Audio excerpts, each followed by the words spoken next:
Hey peeps, Amma here. If you are new, welcome to the channel. On this channel, we engage in thought-provoking conversations for unity and change. If you'd like to be part of this movement for change, hit that subscribe button and turn on your post notifications so that you are notified whenever I upload a new video.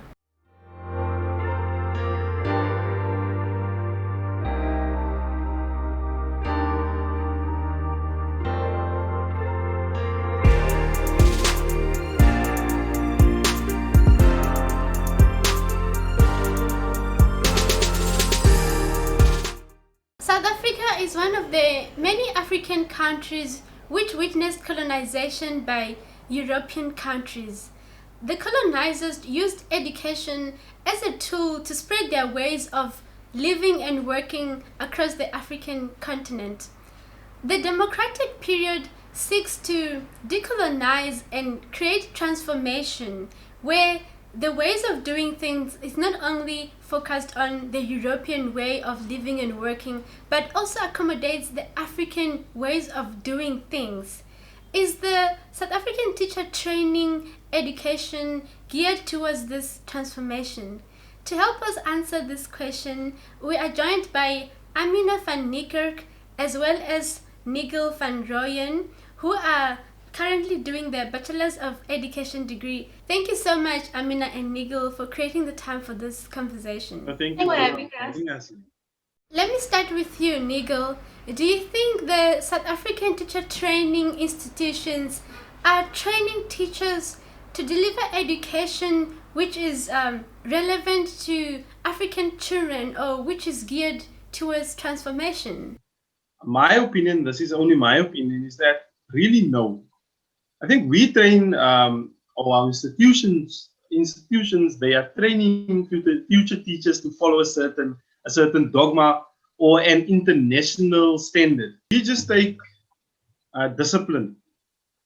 We get taught that a specific way in disciplining learners in our classroom, which they call classroom management, which is a type of Western system.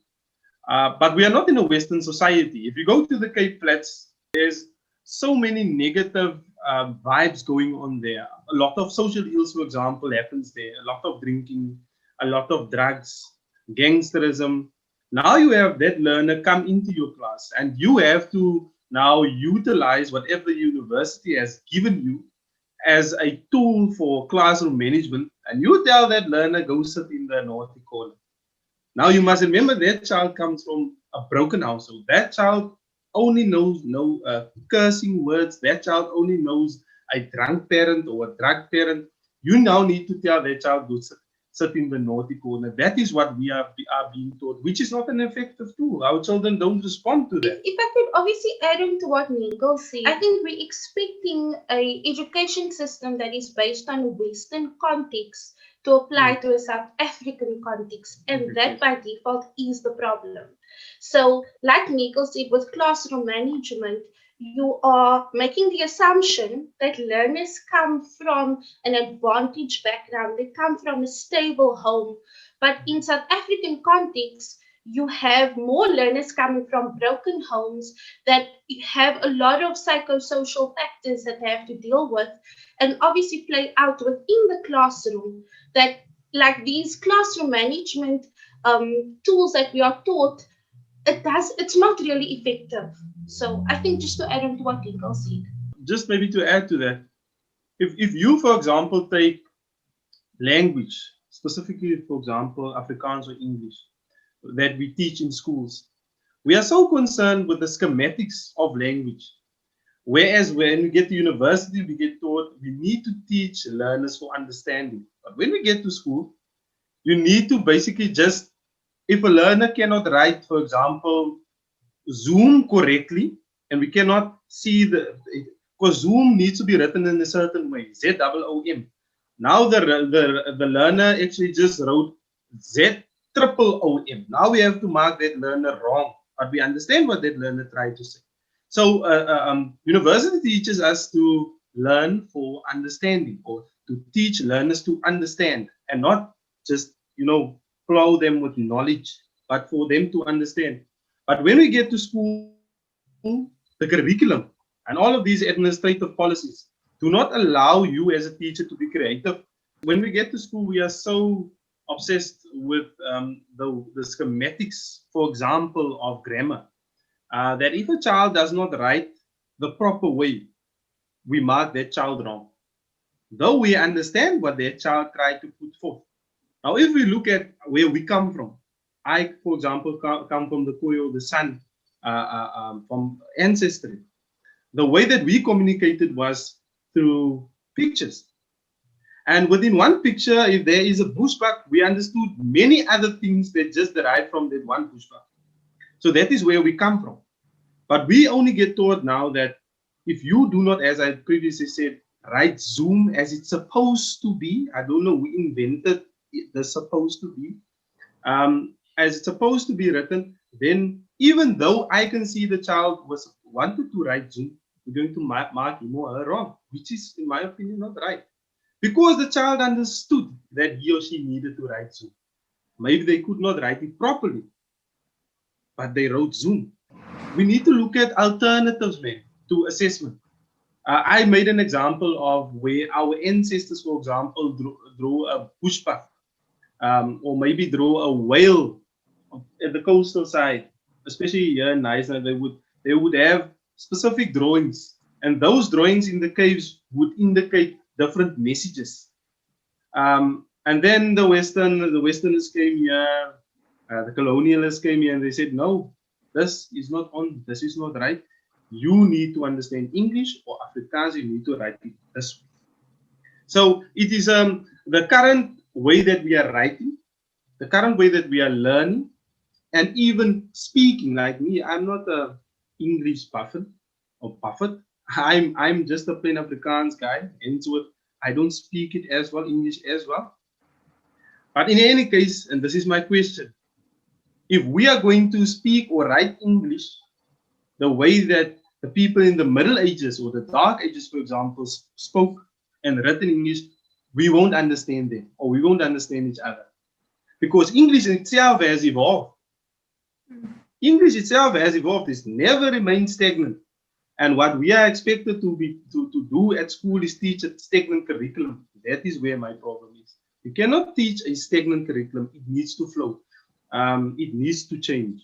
If I may just add on to what Neagle said as well, the fact that our schooling system is not like an Afrocentric or an African-centric schooling system, we kind of like putting learners and students and children through the system, and once they enter the context of South Africa, like the South African context, they're not able to handle the pressure, they're not able to understand the responsibility placed upon them. And unfortunately, that's why we're seeing the unemployment rates that we are seeing. We're seeing, people struggling, for example, just to enter higher institutions of education. So this is a vital conversation. And I think like what Nico mentioned was on point, is that we've lost the South African context in the schooling system.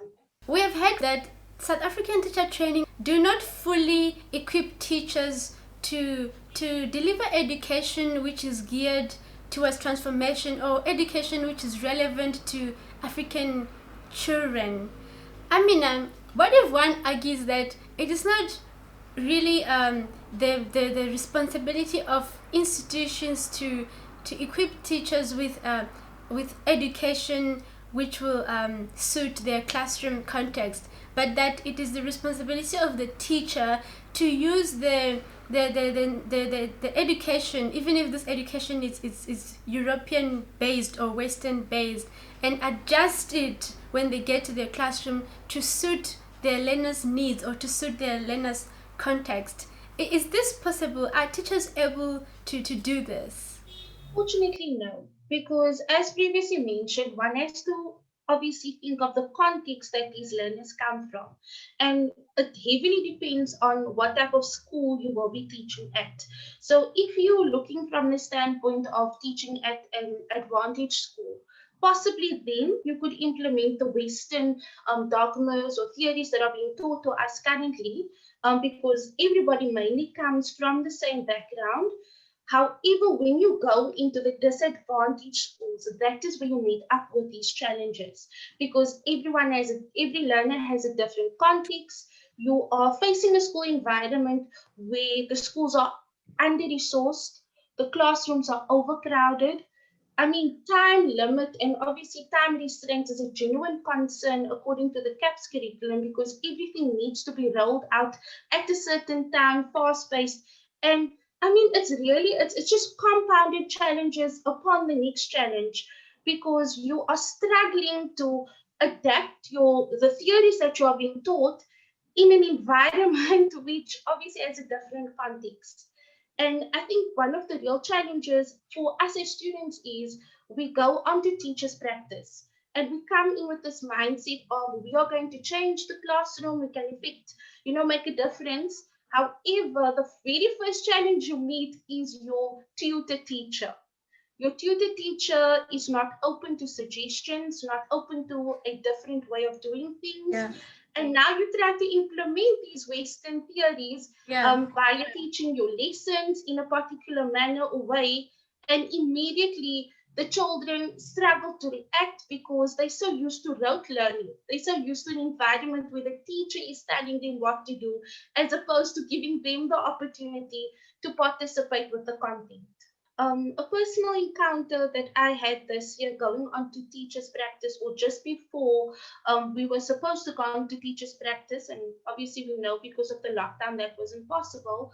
I did an observation at the school, and at the school I found that the teacher had already set a table aside for non-English speaking learners, and she could pinpoint to me to say that these students will not pass grade 1. We thought that you have to understand everybody comes from a different background and we need to be more inclusive. But in that environment, me being a university student, I struggled because, I mean, this is the reality and that's the theory we're being taught.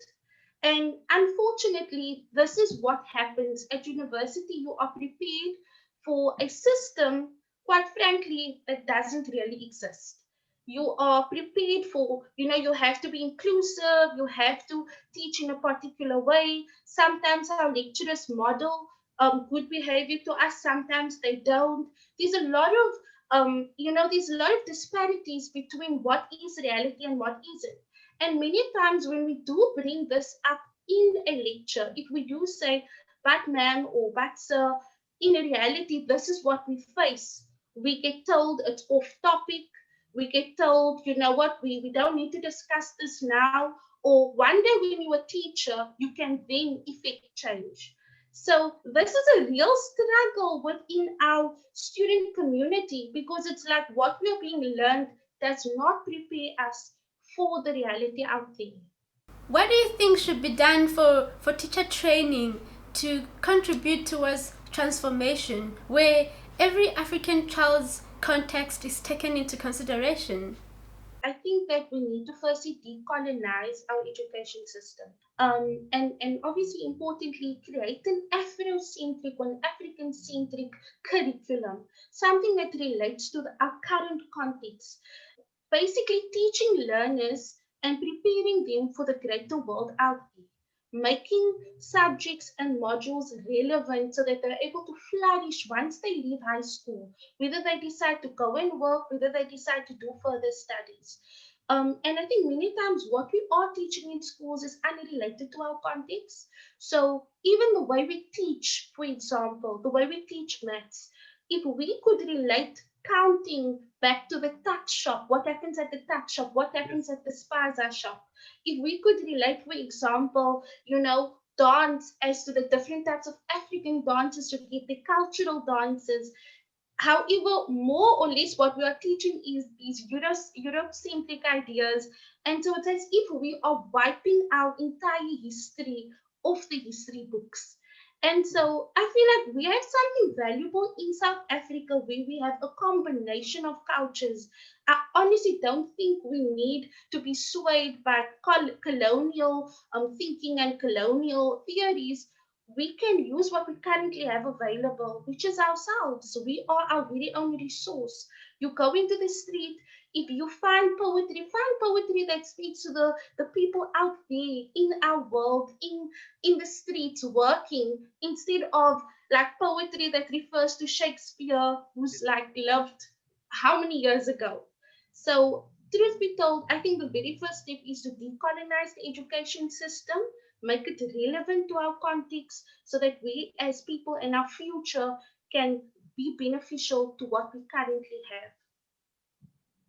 I think maybe just to sum up, maybe just my part is that I would really say that we need an intergovernmental approach, where Department of Education, Department of Basic Education, and even social development gets on board in designing a curriculum that is Afrocentric. As Amiena put it, why should learners still learn poems from Shakespeare? Why should learners still learn Eurocentric dances? Why can we not incorporate our African view about things into our curriculum? I think gone are the days that we do not have freedom to express ourselves and our African heritage. We are free now. So let's free or decolonialize the curriculum. Thank you so much, Amiena and Neagle, for creating the time for this conversation. Thank you for having us. If you have any comments on today's topic, please leave them in the comment section below. And if you have enjoyed the discussion, please remember to give this video a thumbs up. Until we meet each other again next week Saturday, take care and bye.